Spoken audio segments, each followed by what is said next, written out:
The Last Hero of Nostalgaia describes itself as a satirical take on the soulslike genre and games as a whole. However, while this descriptor is true, only referring to this title as a satire would be entirely antithetical to the originality and substance that permeates every pixel of this new indie adventure. The experience isn't at the same level of refinement as the multi-million-dollar productions that define the genre, but it more than makes up for that with the creativity, style, and charm that kept me hooked all throughout my journey. I said hello! With my own mouth! That was amazing! Before we get into that, please remember to like this video and subscribe to my channel for more indie gaming content like this. Every interaction makes a huge difference in how much the algorithm recommends these videos, so that's the best way to support my content without spending a penny. Anyways, let's get right back into today's review. Everyone knows the classic tropes of the Souls-like genre by now. Stamina meters, bonfires, XP lost on death, vague story, and, most notoriously, difficulty. While The Last Hero of Nostalgaia follows this formula, the title takes every opportunity to set itself apart from its own inspirations, using these building blocks to craft an entirely new and unique experience that felt fresh even to someone like me who's played practically every game in the genre. There's plenty to talk about here, but unlike other reviews where the story and gameplay usually come first, I need to talk about the game's art direction and graphics, and how they fit so perfectly into the game's central themes and plot.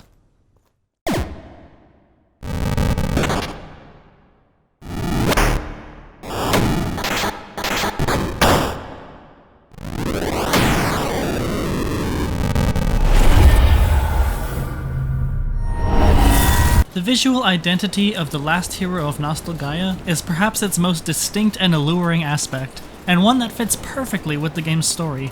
Essentially, the digital world of Nostalgaia is being forgotten, corrupting everything from the world itself to its inhabitants.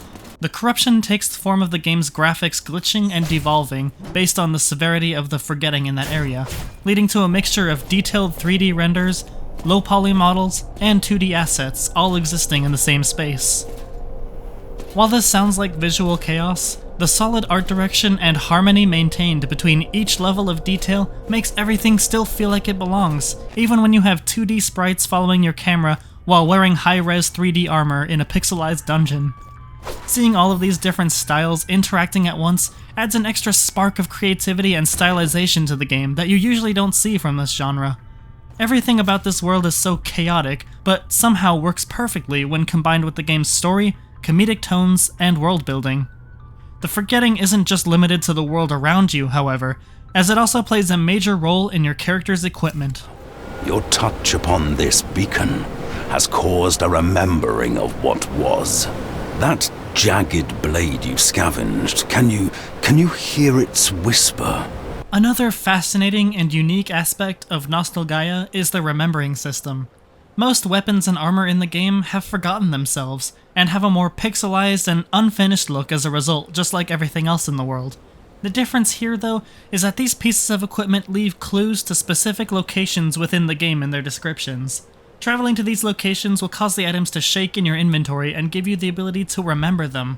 As a result, the weapons not only get a visual upgrade, but also a boost to stats and sometimes even their own special abilities. This system, combined with the ability to upgrade and change stat affinities for each of your weapons, and a bonus set of rewards for how many items are remembered in total, provides a deeper connection to your equipment choices and more ways to upgrade your stats in the way you want to play. This system, just like the visuals, plays off the story's central themes in new and interesting ways, and gives a power boost to those who love exploring the world.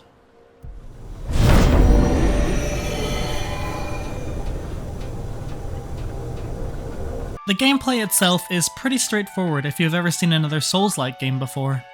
Choosing from one of the predetermined classes that gives you starting stats and equipment, your job is to progress through increasingly difficult areas, leveling yourself up while collecting a wide range of equipment in order to defeat each of the main bosses blocking your path. While the combat can feel a bit too floaty or unrefined at times, it wasn't enough to detract from my overall experience, and provided just the right amount of challenge when dealing with the various enemies and bosses scattered throughout the world. Overall, the combat feels a little more forgiving than other games in the genre, making this a slightly more accessible title without completely sacrificing the challenge, but you should still expect plenty of deaths throughout your adventure.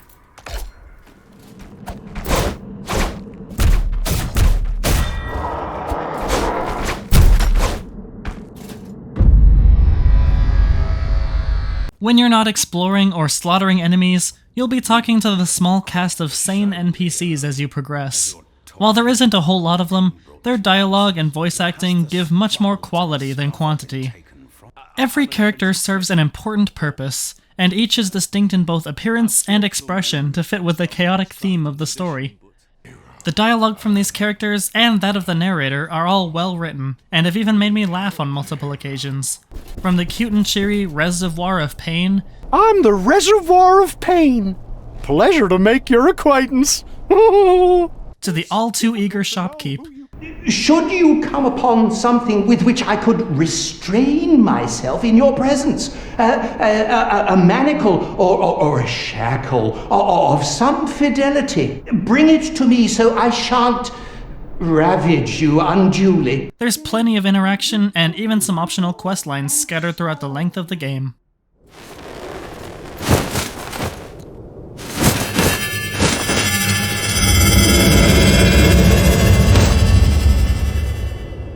Exploring the world of Nostalgaia and progressing through each location never feels boring or unimportant, thanks to a combination of its unique visuals, various enemy designs in a wide range of styles, intriguing story, a perfect balance of serious, dark, and comedic tones, and a hateful narrator who's not afraid to directly interfere with your quest at every turn. The narrator loved the old heroes, but conceded the mobs were right to loathe the stink figure. There's always something to grab your attention, and always a reason to keep going throughout the game's various biomes. While there's not a whole lot to talk about with the combat itself, if you've ever seen a Souls-like before, it's everything around that system that really shines and goes beyond the simple descriptor of satire. The last hero of Nostalgaia, despite the silliness and satirical nature of its existence, has managed to craft a wonderfully unique experience that stands on its own as a fully fleshed out narrative, and deserves to be played if you have any interest in the genre.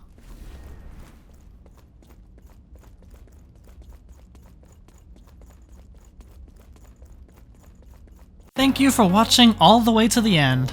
Again, please like the video and subscribe to my channel if you enjoy indie gameplay, reviews, interviews, and more.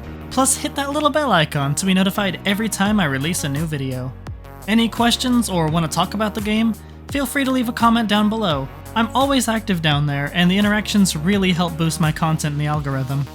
I'm also active on Twitter, Instagram, and TikTok, all at Misspelled Moose, so feel free to check those out for the horror art and nonsense I'm doing on the side. Thanks again for watching, and I'll see you in the next one.